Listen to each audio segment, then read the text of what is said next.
I bet most of you don't know how to pronounce this name properly. I've just found out. Stick around if you want to find out.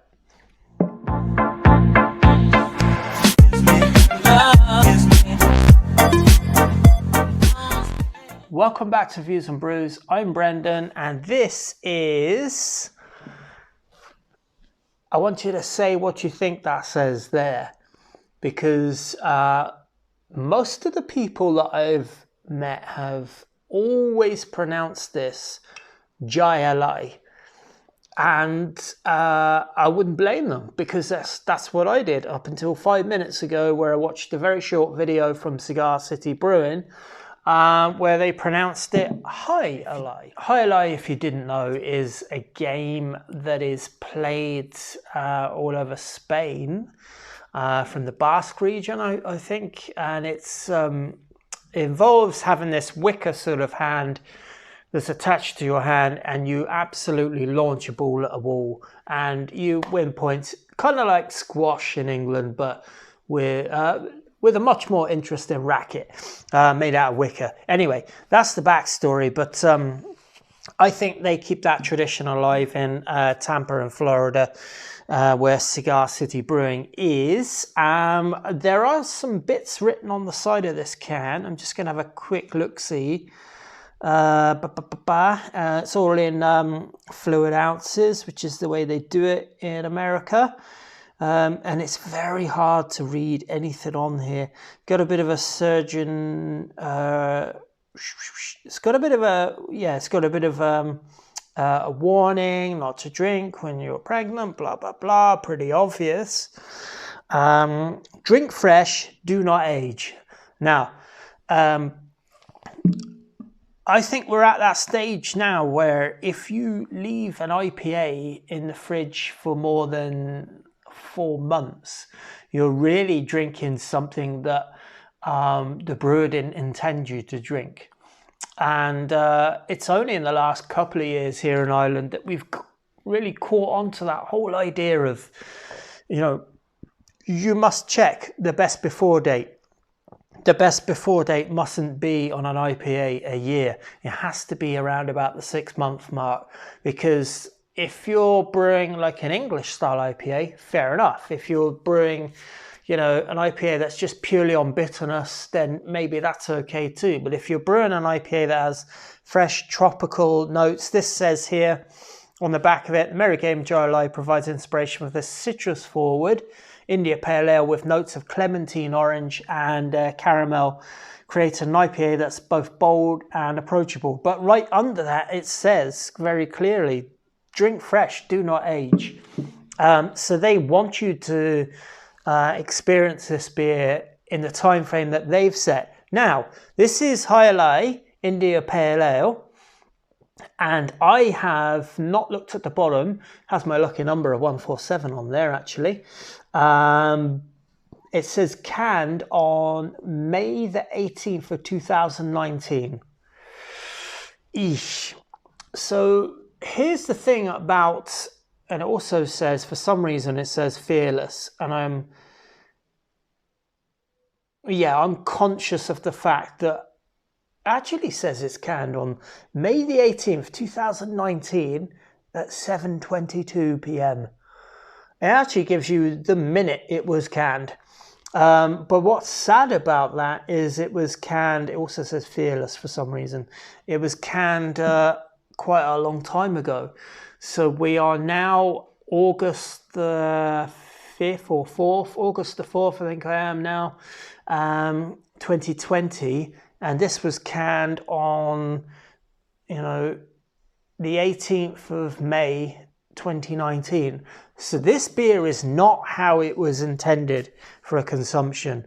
And the thing is, if you're going to import or export beers to and from countries, you're going to have to put up with that time frame, because a friend of mine gave me this beer, but he gave me it a month ago, and I just didn't even consider looking at the bottom of it. I kind of expect that I'm going to be drinking a beer that's a little bit past its sell by, but not really that much past its sell by now. America, a lot of American breweries, they do their canned on dates rather than their best before dates. And here in Ireland, you might get canned on and best before, or just best before.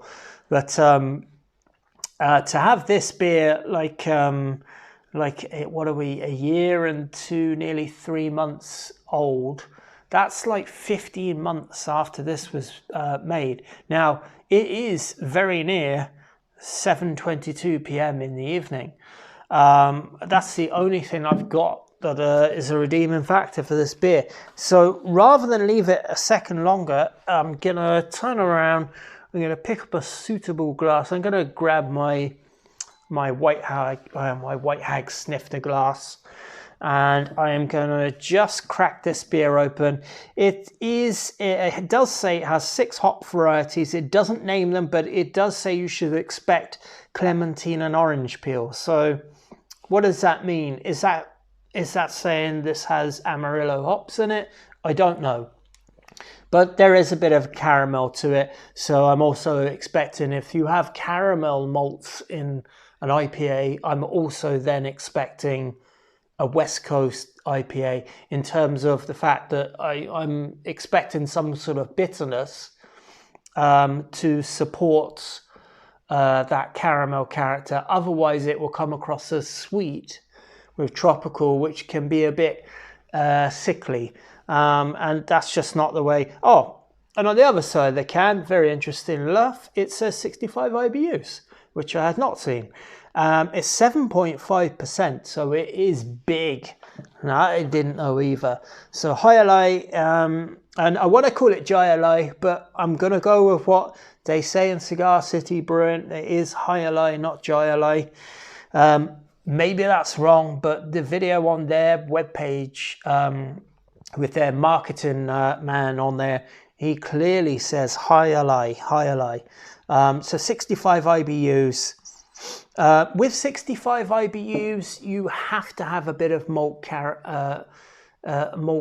backbone to it, because the bitterness needs to be weighed out by the sweetness, needs to be weighed out by, you know, the malt character, and 7.5%, you know, it's going to carry 65 IBUs very easily.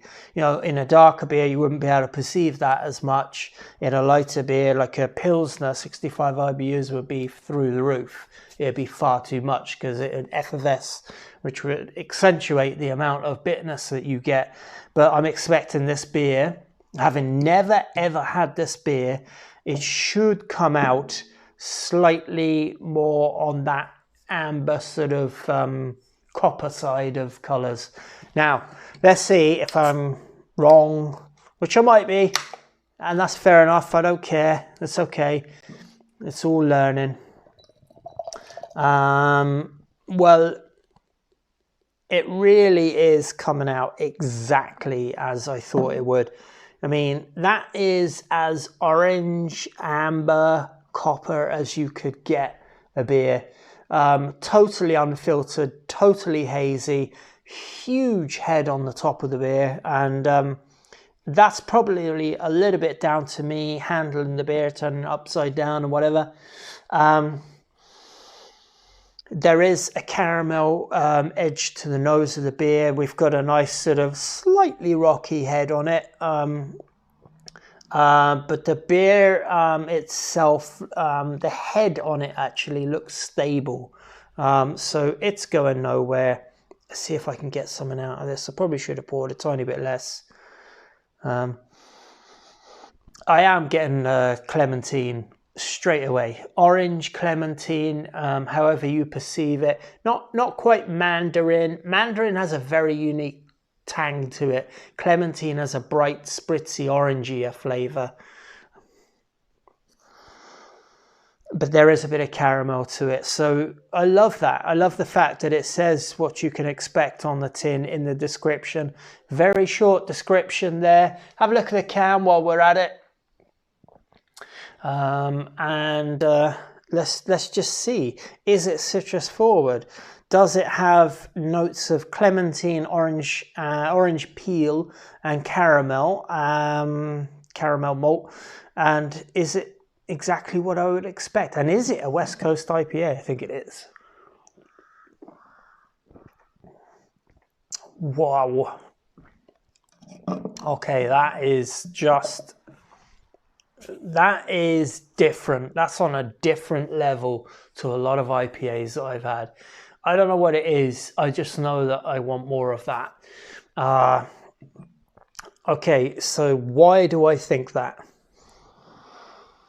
There is a really, really pungent aroma of clementines. Like, I know they've put the idea in my head, but I would have come to tangerine and orange and maybe clementine.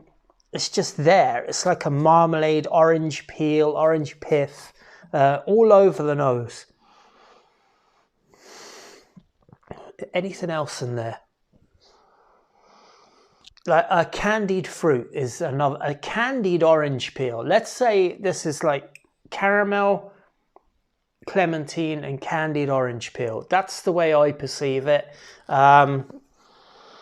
Oh, it's just heavenly. I don't know how they've done that. It's absolutely fantastic. Cheers, Slancha, and if you're joining along, hope you've got an iconic beer. This is going to be the first beer that I've cracked open in the Icon range, although I have opened a Salvatore Doppelbock in the past. I might add that to it as well.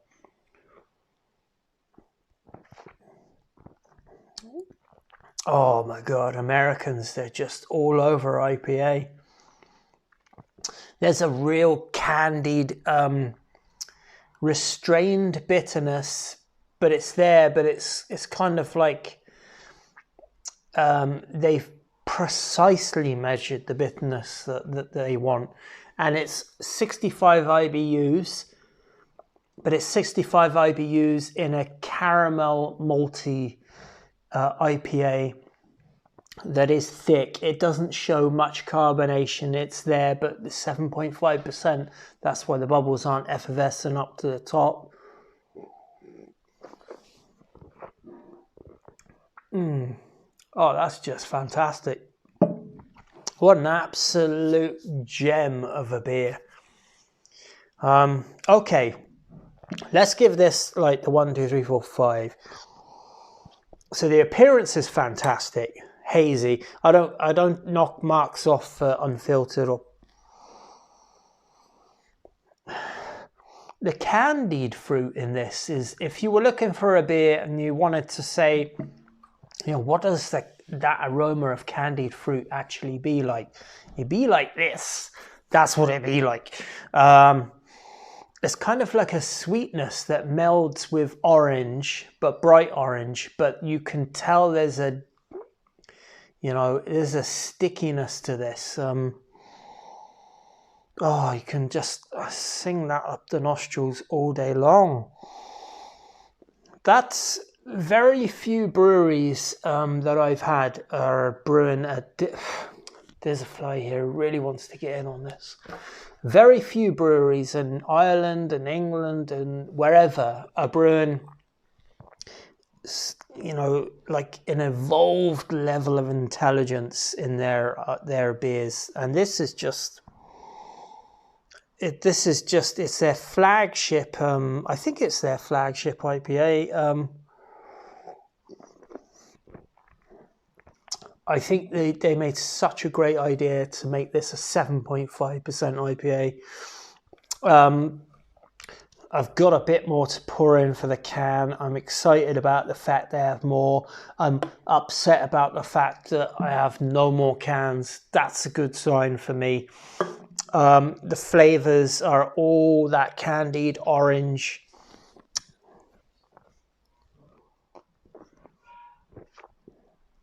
The flavors are all that candied orange and viscous, sort of very light citrus, but trying to compete with the malt backbone of the beer.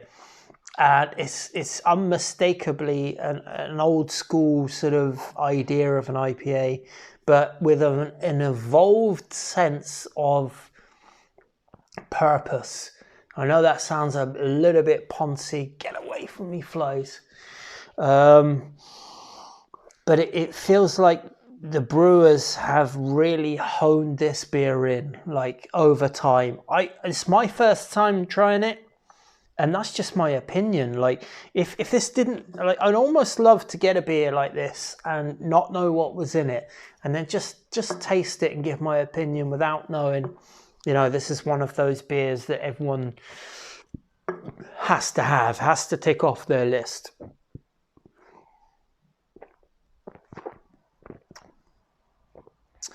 It's just an absolute whopper of a beer. I am loving this beer. Overall impression, well made, well balanced, well hopped. It says it has 6 hops in it.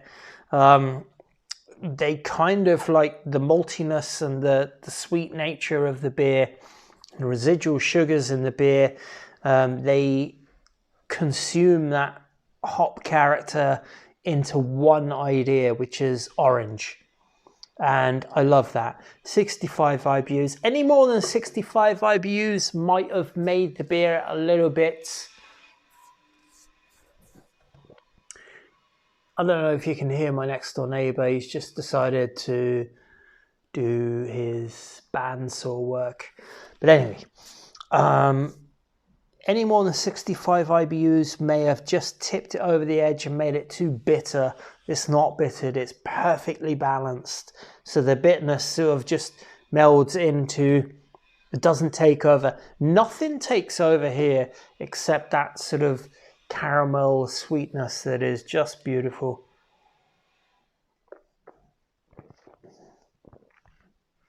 Oh, if you haven't had that beer, you've got to go get it.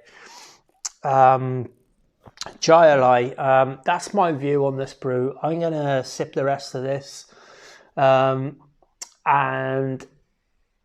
I will give this 100% hands down. This is an absolute whopper. That's my view on this brew. Okay, cheers, sláinte, and goodbye.